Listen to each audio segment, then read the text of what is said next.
Hello and welcome to another episode of Winning Healthcare Food Fights. I hope you join me each week as we take a deep dive into health and wellness topics, which are impossible to do on big media. My guests bring more clarity and understanding without the mess. On this episode, we're going to explore the current opioid crisis. My guest graduated from Virginia Tech in 1992, earned her Master of Public Health from Johns Hopkins University in 1999, and her MD from Eastern Virginia Medical School in 2003. She is the owner of Bluegrass Family Wellness, a direct primary care clinic in Crestwood, Kentucky, and board certified in family medicine and addiction medicine.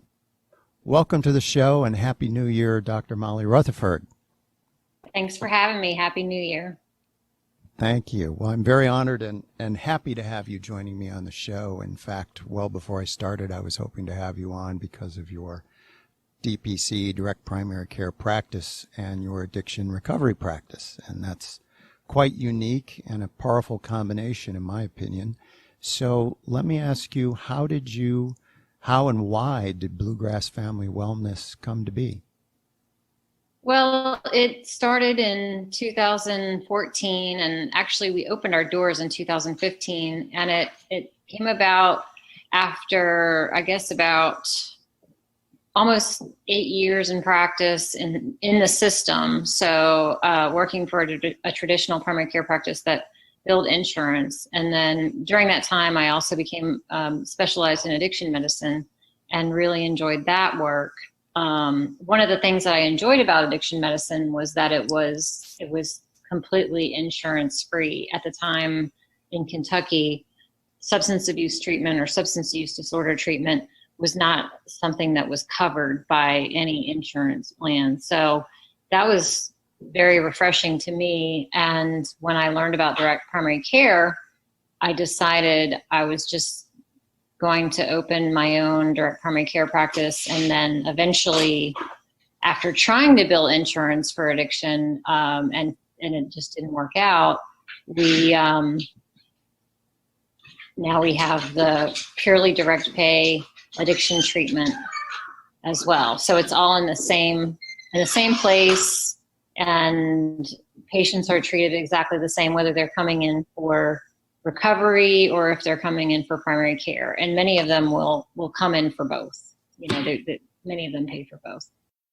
You're on the front lines dealing with some deeply personal battles. And I think any good general knows if you want reality, go to the front and listen to the troops. And the same goes for business leaders. And you'd hope politicians would do the same thing. I'm paying a lot more attention to this issue, and I suspect it's like most big problems. It's a series of smaller ones jumbled into one big one. So I'm gathering it's a lot more complex than I'm thinking even right now, and I suspect most people are in the same boat. So to start with, what are the most important basics to know about the current quote-unquote opioid crisis? Well, I think one thing that I would like everyone to know is that I really don't like to refer to it as the opioid crisis, because really what we have is an addiction crisis. The opioids have made our addiction crisis more urgent or emergent, I guess, because people die from overdoses of opioids much easier than they do from other kinds of medications or drugs.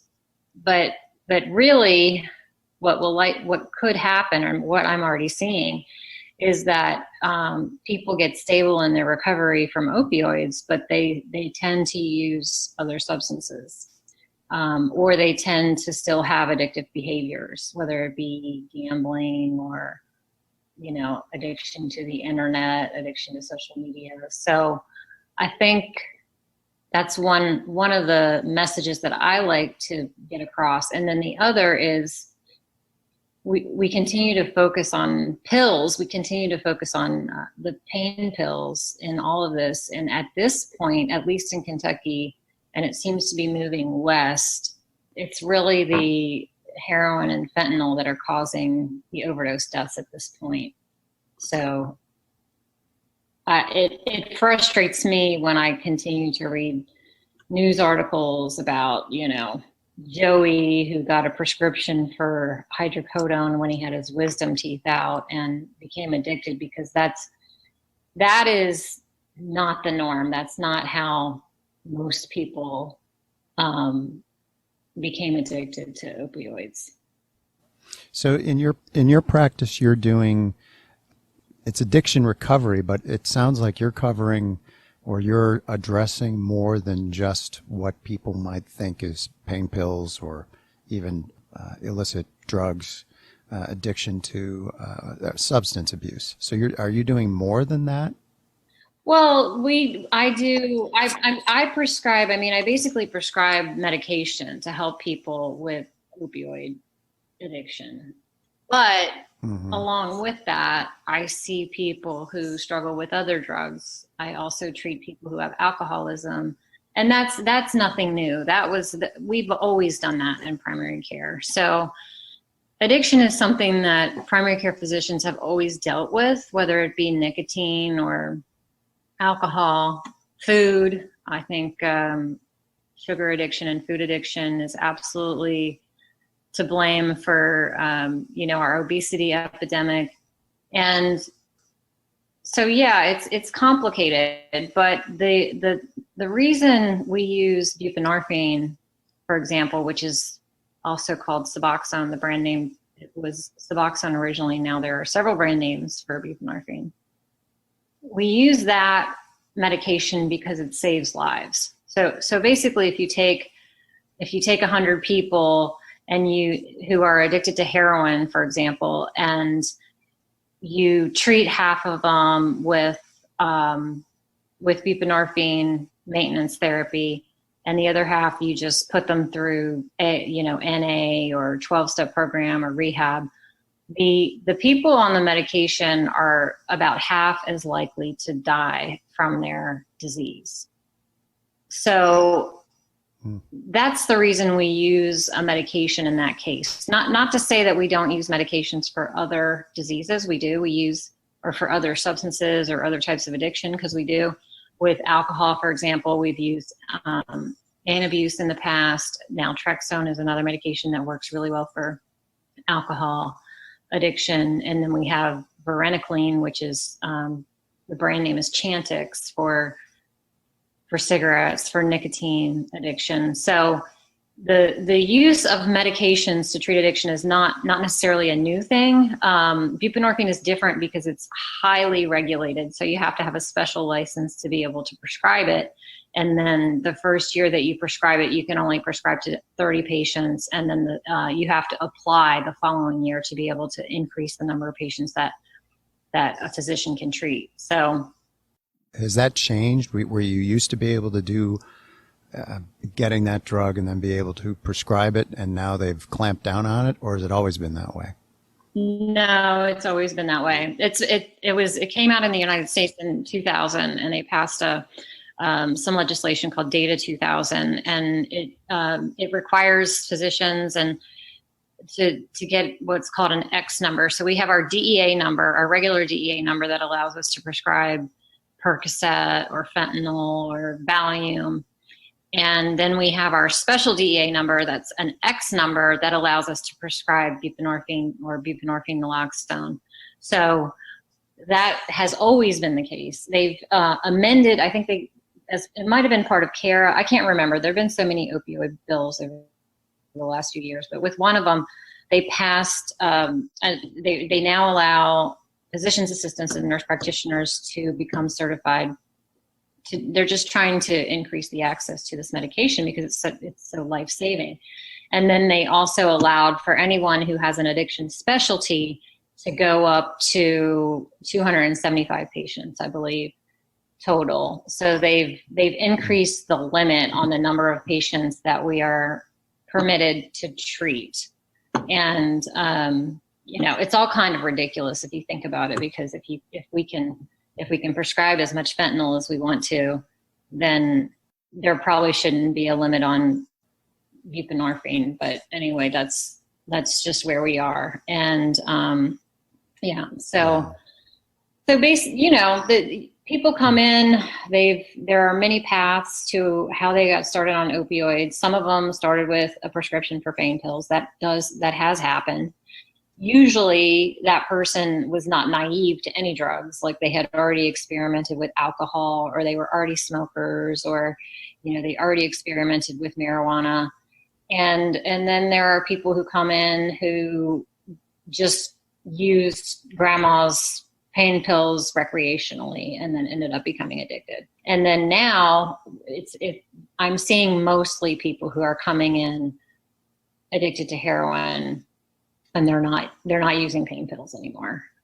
Just because pain pills are very hard to find nowadays, and they can be very expensive compared to heroin. So, so there's many different situations, and there's really no stereotype that anybody really fits. Many people have jobs. Some people don't. Some people have kind of wrecked their life and had trouble with the criminal justice system as a result, and some are even referred by drug courts, and so and then they all have their other medical problems. So most of my patients will eventually sign up for me to be their primary care doctor as well.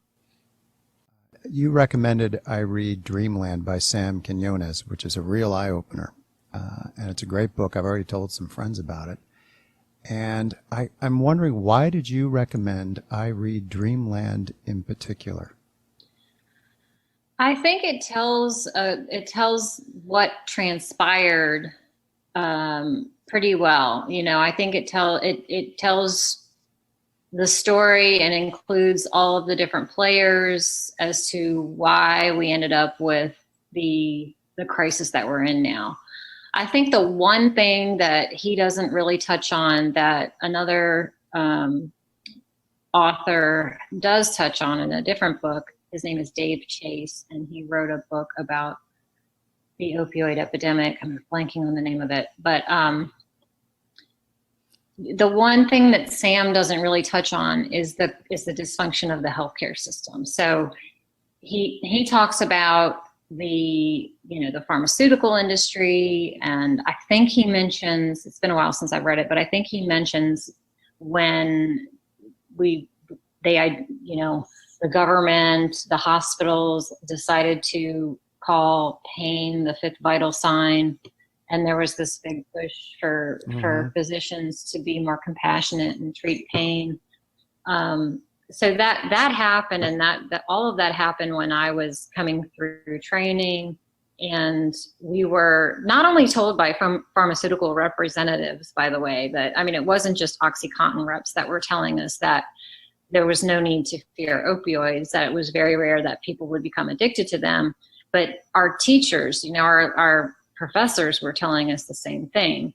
And so, and then there were several external pressures for doctors to prescribe pain medicines. But the one thing that doesn't get mentioned in Dreamland, which I think, in my opinion, is the biggest factor here, is that the way the healthcare system has deteriorated has led to really overprescribing of everything.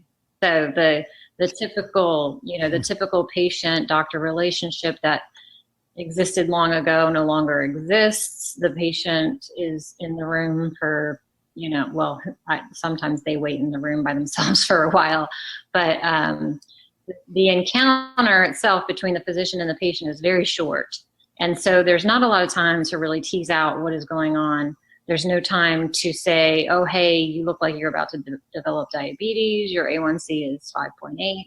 Let's talk about, some lifestyle changes that maybe you could do to reverse this. And so our system is very geared towards doctors getting out their prescription pad and writing a prescription for something to address whatever the patient came in for. And so of course, yes, that happened with pain as well. And pain is a really common complaint in primary care. And, when I started back pain, it was just like every patient came in with back pain. Well, I didn't have time to sit and talk to the patient about doing some exercises to strengthen their core, to talk about maybe losing some weight, all kinds of lifestyle changes that can help with chronic back pain. And it just, many doctors were just, as a result, trying to be compassionate, believing that their patients were coming in truly in pain, starting them on these medications, maybe often giving them too many pills. I think, surgeons probably gave their post-op patients too many pills when they left the hospital. But the thinking of the surgeon was not, if I give this patient too many pills, they're going to end up addicted. They're thinking, I'm going to make sure they have enough just in case, so that they're not calling my office later, and so it's just the system has really kind of deteriorated that relationship between the patient and the physician. And, we don't have enough time, primary care doctors don't have enough time to sit and ask, okay, do you have a problem with alcohol? How much do you drink? Do you smoke? Does addiction run in your family? All of these questions that are really necessary to determine if somebody's going to be a high risk for a medication like an opioid or even a benzo. There's many medications that are potentially addictive. I remember Sam, and that's why it triggered my Dreamland, triggered the thought.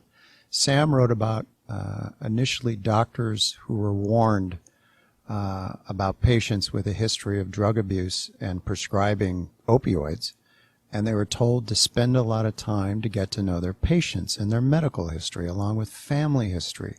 And there's that word again, time. Mm-hmm. So you just reconfirmed something that was in the book and that I've heard so often from primary care doctors that are not in direct primary care. They don't have the time. And that lack of a good doctor-patient relationship, and it's just a killer. Yeah. And in more ways than one. And I'll go a step further, and based on what I've heard and what I've read, without DPC at the minimum, and ideally primary care docs, this isn't going to be resolved anytime soon. And I'm curious, that's my opinion, changed my mind, but I'm thinking primary care docs, when they come out of medical school, how are they with addiction recovery? Can they handle a certain amount, or when do they call in someone like you, Superwoman? Right. Well, I think most residencies are requiring that. It's gotten better. In other words, when I trained, we had, I think, one lecture on addiction. And it was very much about alcoholism. I remember it was good. It was impactful, but we didn't even talk about methadone for opioid use disorder. We didn't talk about buprenorphine.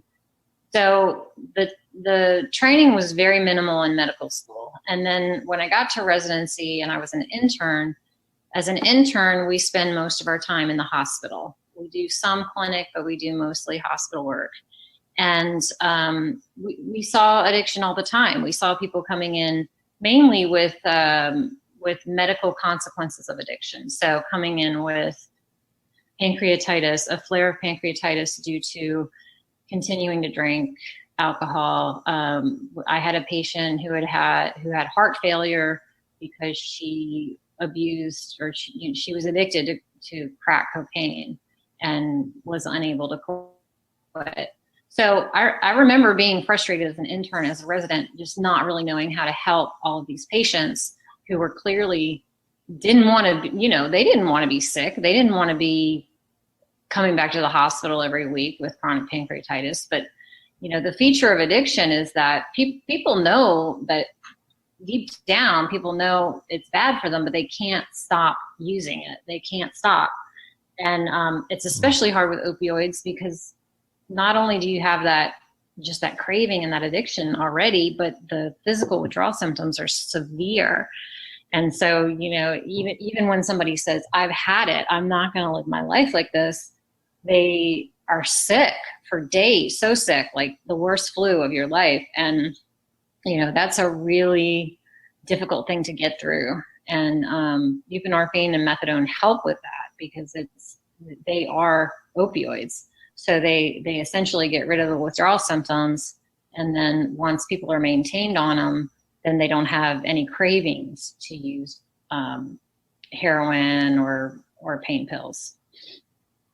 So yeah, I mean, we definitely, I don't think, at least when I graduated, we were not very prepared. I know that residency programs are now trying to expose the residents to addiction treatment. I've had some residents rotate with me. I know that in Louisville, they go to the Moore Center, which is one of the opioid treatment programs, which is basically a methadone clinic. They are very highly regulated. You can't,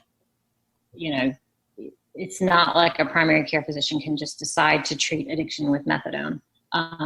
We can prescribe methadone for pain, but we can't just prescribe methadone out of our practice. But we can buprenorphine, and actually, I prefer buprenorphine. I've worked in a methadone clinic, and nothing against it. It helps many, many people. But I just feel like it when people are able to be responsible with their medication and take it home, I think that buprenorphine is a better option. Oh. So I know people are complaining about, I see this online quite a bit, and pain patients are complaining about their doctors no longer prescribing pain meds, and they're upset, understandably, and in some cases it's not ending well. So what's is it the government driving that, and are docs afraid of something bigger? What's going on there? Yes, it's the government. Well, here's an interesting thing. I'm not sure if you knew this, but I was part of this task force, this HHS Pain Management Interagency Best Practices Task Force. We met from May of 2018 to May of 2019. And Dr. Vanilla Singh, she was our chairperson she chaired the task force and did a wonderful job. She's a pain specialist and anesthesiologist / pain specialist. And we had people from mostly pain specialists. We had a pain psychologist on the task force. And then I was really the one of the 2 or 3 primary care representatives on the task force. So, and I was the only direct primary care doctor on the task force. So when I went into that, or when they asked me to be on the task force, I thought, well, this is weird. They must think I'm a pain specialist when I'm really not. I'm an addiction specialist.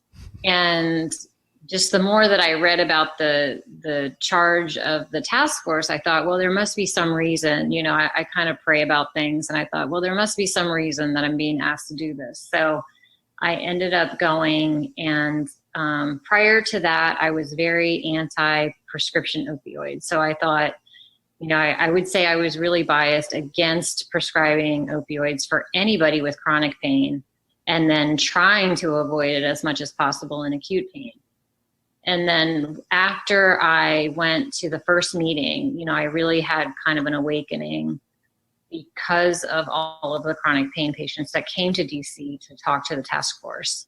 And so it became clear to me that, we were swinging the pendulum the other way too far, and that there really were people, many, many people, who have benefited from being on chronic opioids. And so I think that was a really good experience for me personally, but also, it really reminded me how legislation can have severe unintended consequences. Yeah, in Kentucky, I think it was 2011. And we had a bad pain pill problem in Kentucky. There is no denying it. And in my opinion, there's no denying that overprescribing played a role in that. Because if you look at the curve of the number of prescriptions for OxyContin, for example, and a lot, I'm sure you've seen on 60 Minutes just the millions of pills that were going into Appalachia, into Eastern Kentucky and West Virginia. And some of the populations of these towns where all these pills were going were tiny. So, there was drug dealing going on. There were criminal enterprises just capitalizing on this whole situation of how addictive opioids can be. So that happened. I don't deny that that physicians overprescribed, and that as a result, I think more people got addicted to opioids than probably would have. And some of that is, I think, being in Appalachia, they're not really on the heroin. In Norfolk, for example, where I trained, there was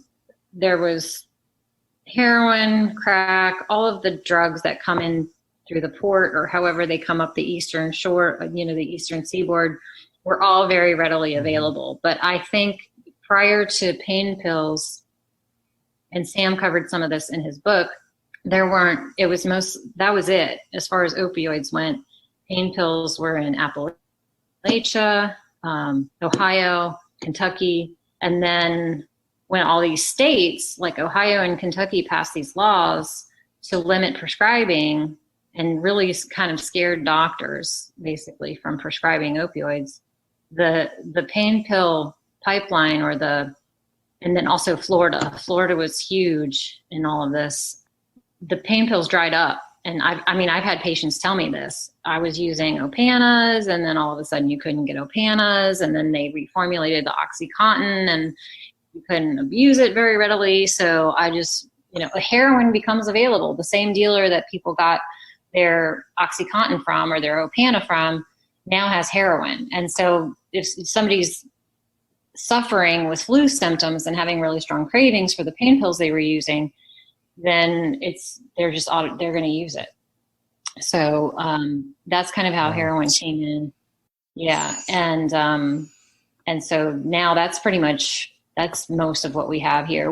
There is a market for buprenorphine. There's a market for Suboxone as well, because there's a shortage of treatment for people. It's even though the government has tried to expand that, they haven't done enough, or doctors have been scared off probably from even treating addiction, just for many reasons, mainly, okay, you want me to take on one more thing? I've already had to spend all this money on this electronic medical record, and I had to sell my practice because I can't deal with all this administrative burden. Now you're telling me you want me to treat addiction.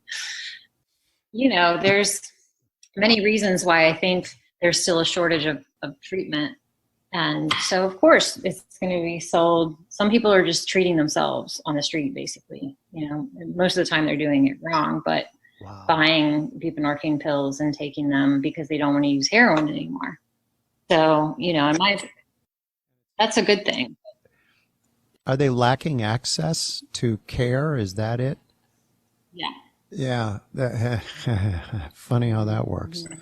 So I did a little number crunching. If memory serves, we lose a little over $700 billion a year on addiction-related issues in our population.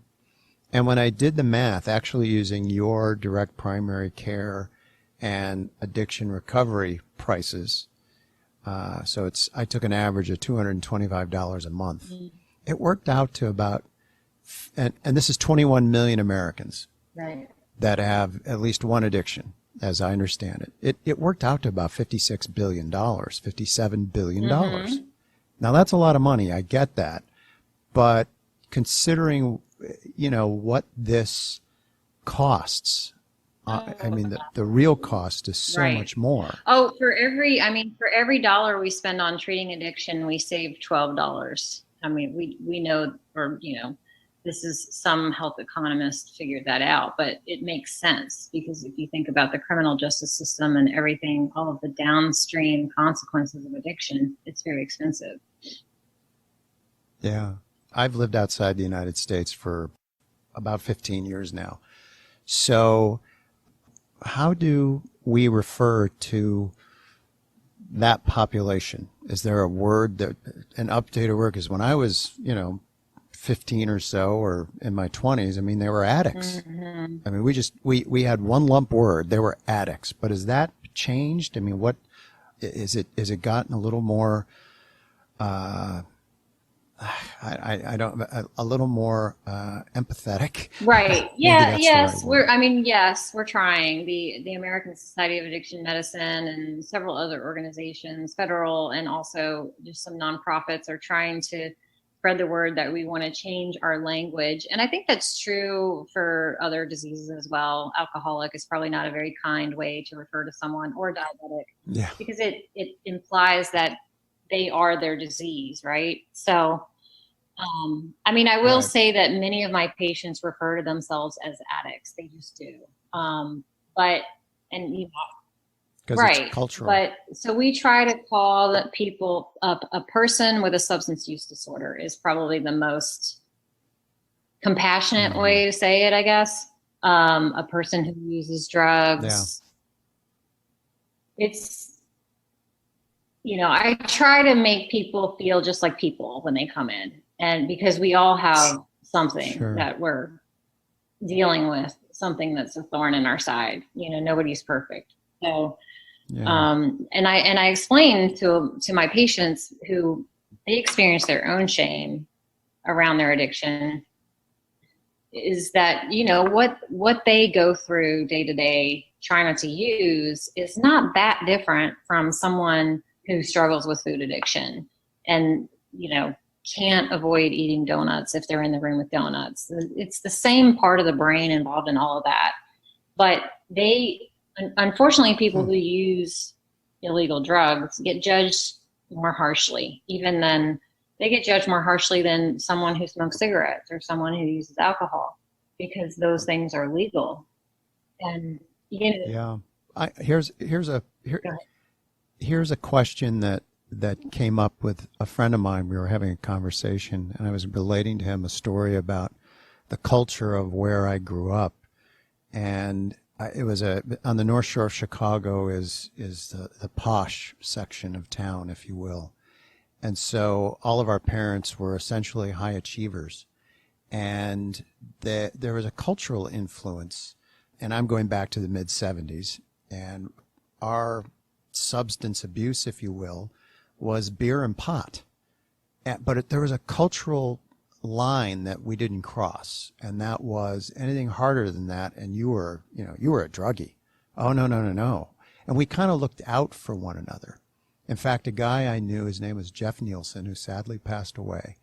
He wasn't a best friend, but we grew up knowing each other and went to the same church, and we got along. And at a party, someone gave me a beer, and there were older people around in their 20s or so. And someone just handed me a beer, and I don't remember who it was. And before I could drink it, Jeff took the beer out of my hand and told me not to drink it. It had been spiked with a hard drug, and he poured it down the drain. I always think of that when Jeff pops into my head, and I look up with a smile and say a silent thanks. But we kind of looked out for one another. It was a cultural thing. But that was back when, the worst you were going to get is, something, the Colombian gold. And it wasn't, I don't think, it's not as powerful as what they have now. So, but that was pot was sort of the gateway drug back then. And what I'm curious about, is it still, quote unquote, a gateway drug, or is it still that? And are there more now? And the other thing that I've heard is there are much faster paths to addiction with newer drugs. So we'll start with the gateway drug. Is pot still the gateway drug, or is it? Am I completely? I'll be 60 on Monday, so forgive me. well, that is a very, you have a birthday coming up. Happy birthday. Thank you. Monday, Oh, 6-0. okay. All right. Awesome. Boomer. So the gateway, that argument goes back and forth. I can give you my opinion. I think the data leans toward marijuana being a gateway drug, in that most people try it before they try other harder things. However, I think we focus too much on marijuana because the reality is most people, the first thing they try is nicotine. And so, I think maybe we hyper focus on marijuana as a gateway drug when it's not the only one. Alcohol and nicotine are also gateway drugs. They're just legal, so people don't really think of them as drugs as like they do marijuana.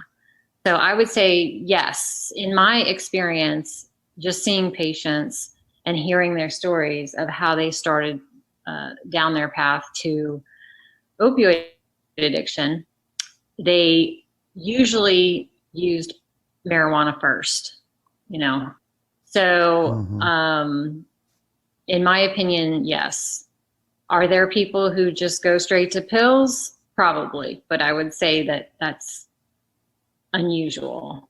But you did touch on something, my generation is not too far behind yours. Mine's Gen X, and same thing. I grew up in Loudoun County, Virginia, and we mostly drank.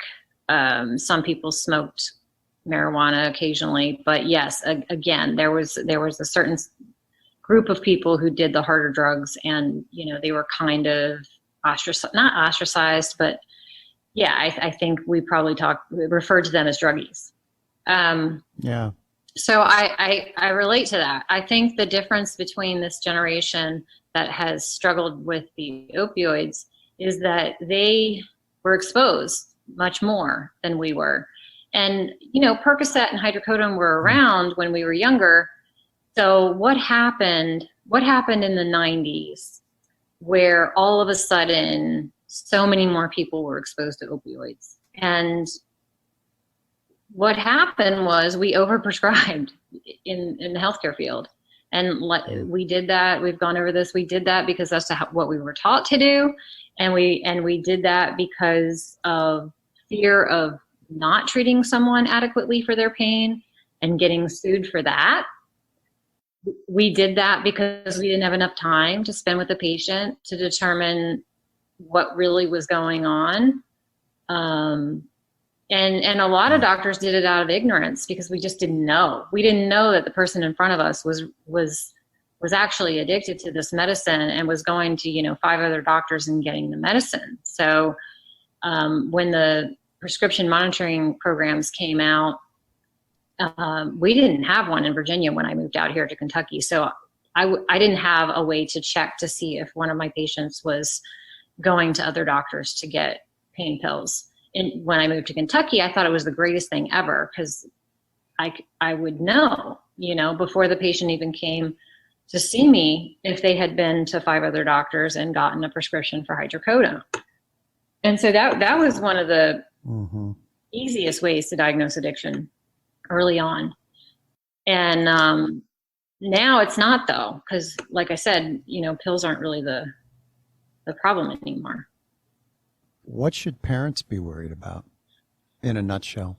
Oh, yeah.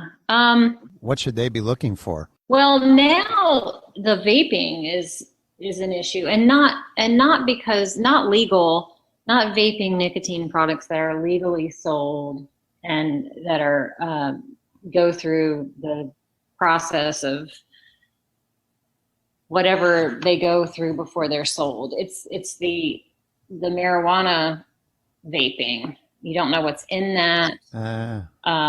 They can put other drugs in there. So I think that for me as a parent, I have a 14-year-old. I worry about that the most because it's become so normalized. Vaping is so normalized among teenagers and preteens now that's most likely what they're going to do. That's what they're going to try. They're probably not going to try cigarettes because they're harder to get, Yeah. It's now become a delivery vehicle for something other than what it was intended for. Exactly. That's my perception. And so, I've already told my kids they're going to have to learn how to pee in a cup, but. Well, hey, it's called being a parent, isn't it? I mean, funny how that works. And I would like to offer something my mother did that prevented me from becoming addicted to cigarettes. And I didn't know about what she did until I was about 21 or 22. And I'll share it with you so you can share it with your patients. But I don't want the world to know, because if the kids find out, then you lose the effectiveness. But humor aside, it seems like families are the last to know, and mental illness is one example. If you're too close to it, you don't notice it because you see them every day. And so the importance of having the relationship that you have as a direct primary care doctor with the time and the relationship, that seems critical in this. I mean, change my mind. Yeah, I won't change your mind, because I don't think I could do it. And in fact, I recently was invited to give a talk about incorporating addiction treatment into primary care from a local residency program. And I wrote back and I said, are you sure you want me to talk? Because I really don't think it can be done in traditional practice. And, I own a direct primary care practice. So I don't know if they, if they still want me to speak, but yeah, I just don't think it can be done well.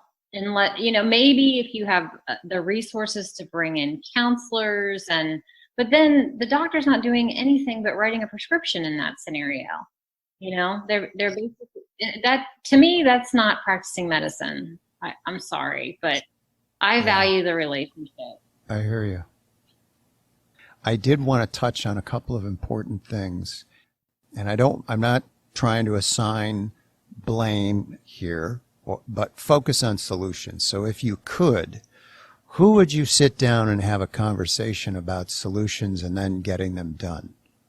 Wave a magic wand. Who do you think you'd want to address if you could? Well, whoever is in charge of educating physicians is one. And then whoever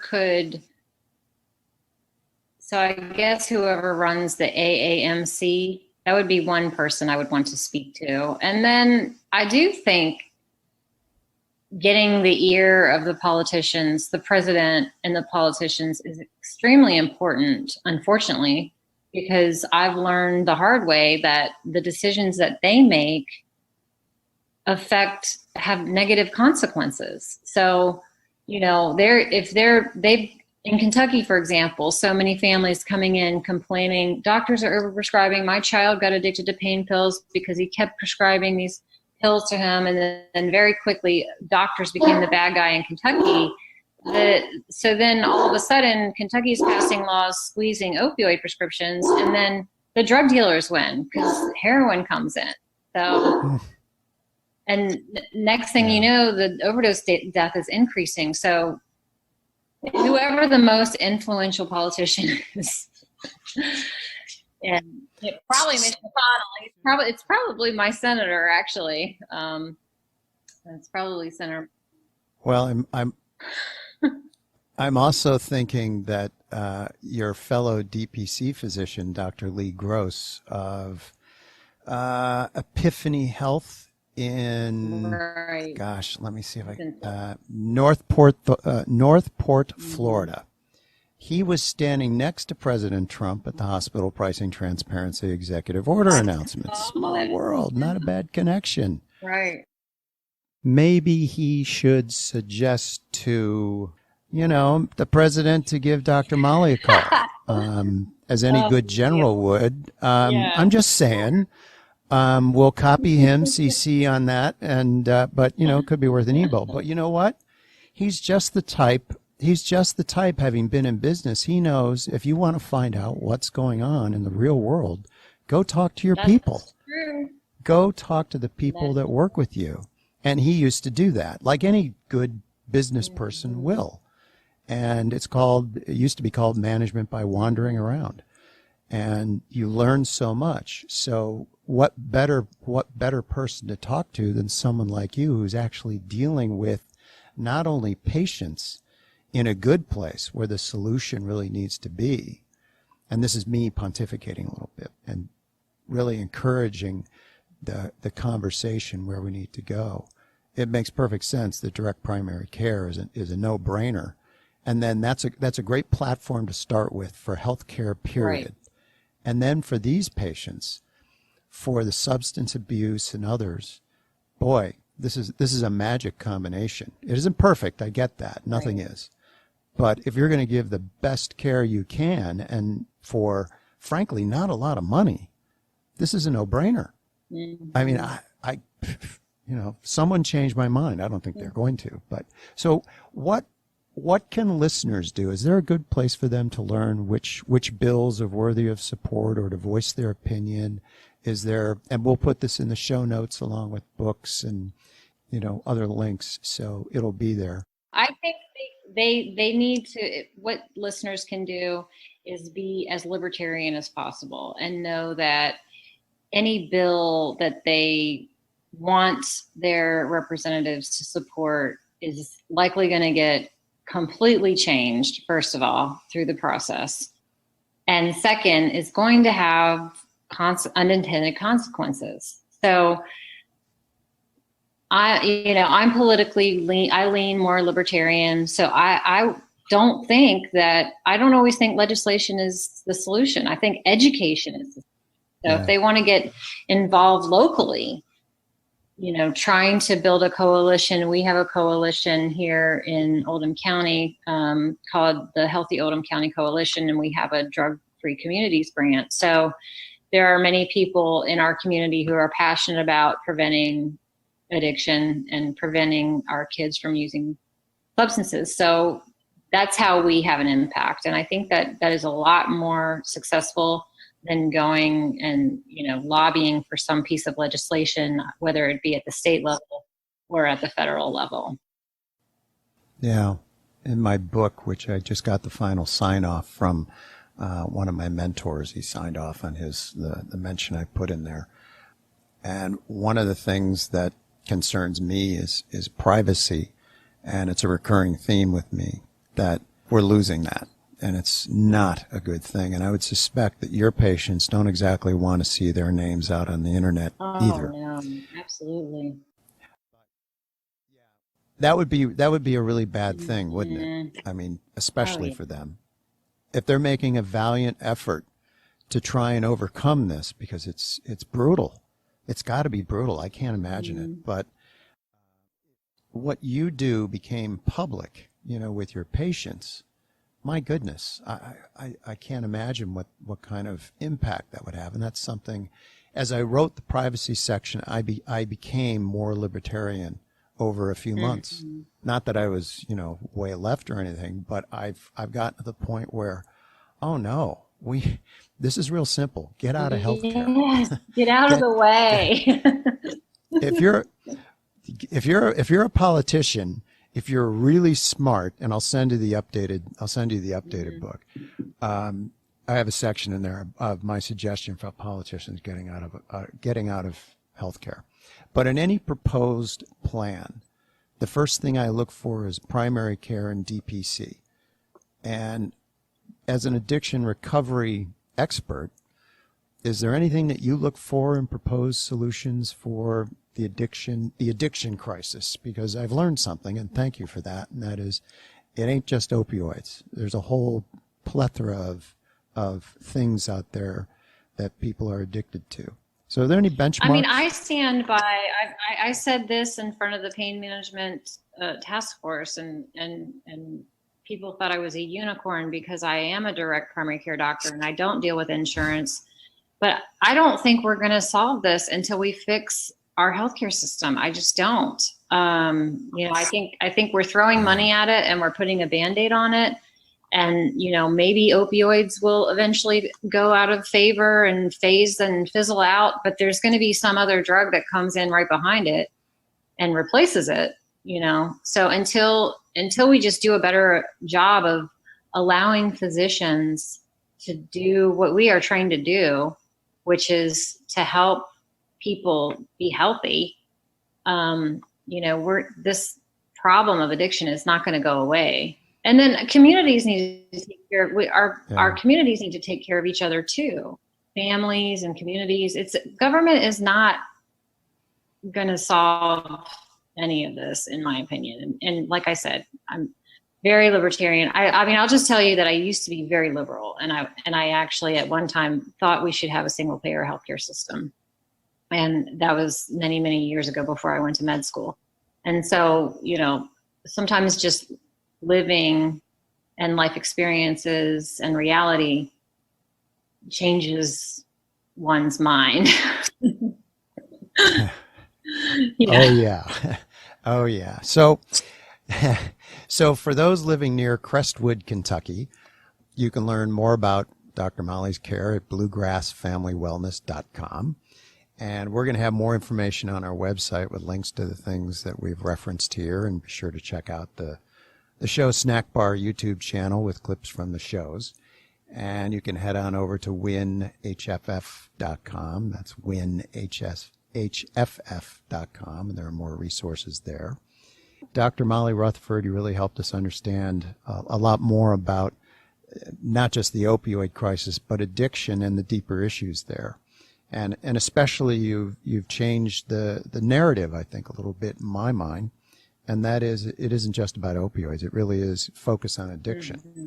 So thanks for being on the show. Thanks for having me. I've enjoyed it. And thank you all for listening. Happy New Year and happy new decade. If you're interested in how I became allergic to smoking through the efforts of my mother when I was about 5 years old, please do go to our website, which is linked in the description. Sign up for the newsletter and we'll send it out to you. And there you are.